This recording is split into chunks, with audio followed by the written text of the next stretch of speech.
انا عارفه بلا يعجبكم طبعا، بلا ما نقولها لكم، بلا ما نوصيكم شنو خاصكم ديروا. اليوم انا في واحد البلاصه مهمله، او تقدروا تقولوا بلي راها مهجوره ولا شي حاجه بحال هكا.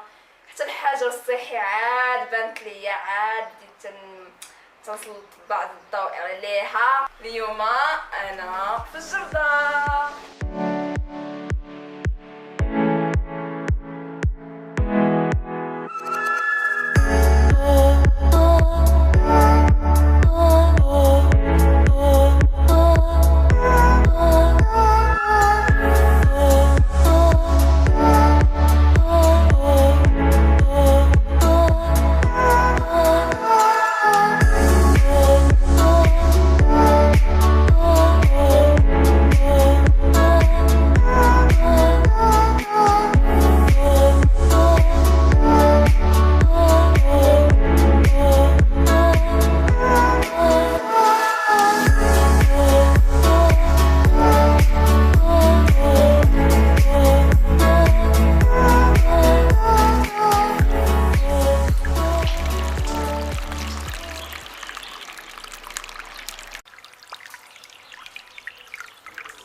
هذا راه اش هذا السيمه البيضاء، هانتوما تدير هذيك اللعيبه نتاعها هكا.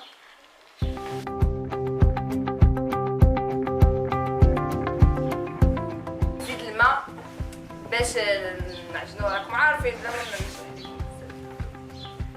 اللي عرف اش غادي ندير نعطيه ندير. زيدو الماء باش نخلطوها صافي.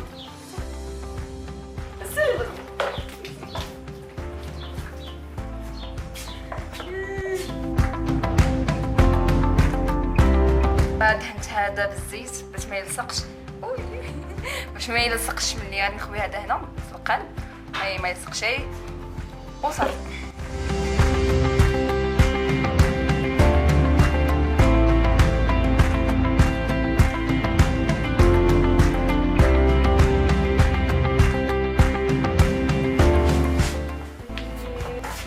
الحجر خاصكم تعملوا الحجر باش يبقى باش يتقال.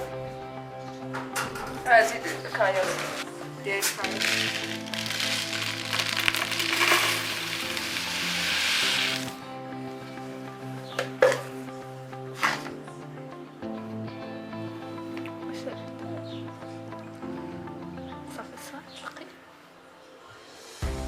صافي. المهم تخليوه 24 ساعه ولا نهار كيف ما بغيتو حتى يبس وما غاديش يلصق. انا تنظم لكم هادشي راه الزيت، درنا الزيت. تقدروا تستعملوا حتى السيمه الكحله الا كنت نزلوا بزاف غتصدق قلب مخاوي من التحت. المهم هانتوما دابا غادي تشوفوني تنزرع. اخباركم ما بغيتش نزرع، دابا غادي نزرع هاد النبات الشوكي. ما تخافوش، غير ردوا البال واش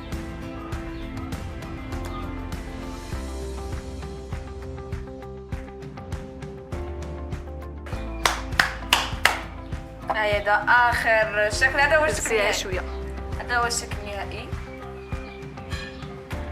وغادي نخليو هذاك حتى تكبر ونوريها لكم اذا كبرات ان شاء الله، ونتمنى تكون عجبتكم.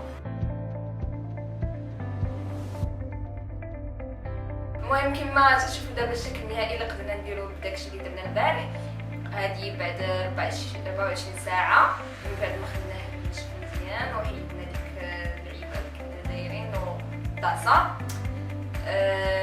كما تشوفوا هذا هو الشكل النهائي. تقدروا ديروها سهله بزاف بزاف بزاف وبالامكانيات اللي متواجدين في الدار باش تلهيو راسكم وباش تفيدوا وقت وباش ديكوريو داركم. ومهم بالنسبه للناس الانستغرام اللي قالوا لي شنو درتي بديك الطاسه، ها نتوما وريتكم شنو درت بها. كاين اللي قال لي درتي بديك الطاسه غادي تجمعي بها الفلوس، كاين اللي قالت لي غادي تصنعي ديري بها شي حاجه درة ولا ما عرفتش. المهم زعما ديك الطاسه اش بغيت ندير بها الدرة ما فهمتش. وكما تشوفوا هذيك اللي درنا البارح هذه اللي فين علقتها.